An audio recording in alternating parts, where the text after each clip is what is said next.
délégué interministériel. Merci tout d'abord pour vos éclairages, monsieur le délégué interministériel, qui alimente utilement les travaux de notre commission.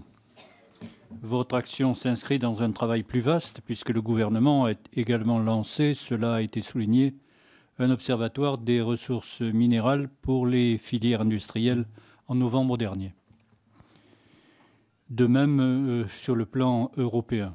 Ceci semble indispensable, tant paraît insuffisante la simple publication d'une liste des matières premières considérées comme critiques, car sujettes à des risques de pénurie d'approvisionnement compte tenu de la concentration de la production entre les mains de certains pays producteurs. Et cela bien que l'unité matières premières rattachée à la Direction générale, marché intérieur, industrie, entrepreneuriat et PME, publie de nombreuses études, de même que le Centre commun de recherche, le laboratoire de recherche de l'Union européenne. L'unité matières premières coordonne également un embryon de diplomatie minérale en entretenant un dialogue avec des pays sud-américains, le Japon et puis un certain nombre d'autres pays. Créée en 2020, l'Alliance européenne pour les matières premières fédère quant à elle les industries du secteur et identifie des projets d'extraction et de recyclage de terres rares en Europe. On reste néanmoins très loin de la grande détermination sur ce sujet du Japon, de la Chine ou des États-Unis. Et ceci alors que le contexte international favorise une prise de conscience sûrement rapide.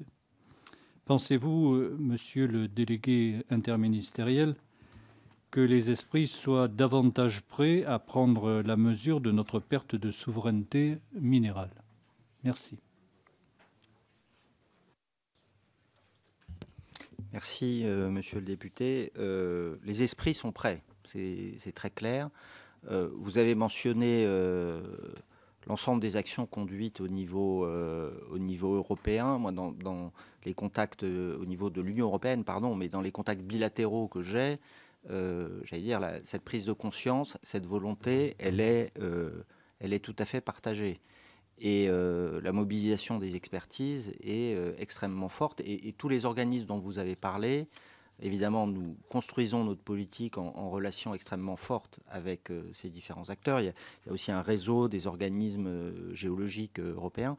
Donc je crois qu'il n'y a absolument aucun doute sur la volonté de recherche d'indépendance dans ce domaine. Après, on verra, j'allais dire, on jugera aux actes, si je puis dire, au fur et à mesure.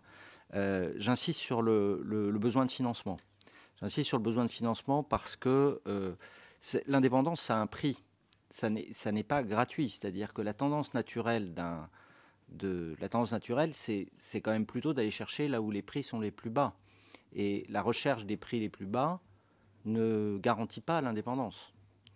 Donc, cette question de recherche d'indépendance, elle doit permettre d'assumer aussi un effort financier, accessoirement d'ailleurs un effort des consommateurs aussi. C'est-à-dire que la recherche du prix bas permanent, c'est pas ça qui permet de garantir les ressources. Et donc, y compris d'ailleurs la ressource, j'allais dire, minérale de base. Si on veut accéder à des gisements peut-être moins intéressants que d'autres, ça a un coût. Voilà. Donc moi, je mettrais ce bémol-là et ce point-là. Alors évidemment, il faut que le coût reste raisonnable, mais j'ai insisté dans mon intervention initiale sur le rôle important de mécanismes de régulation par les prix et aussi l'effort financier public, si je puis dire, qui sera fait. Et là, notamment pour tout ce qui est recherche-développement, pour tout ce qui est amélioration des procédés, pour tout ce qui est appui aux capacités industrielles.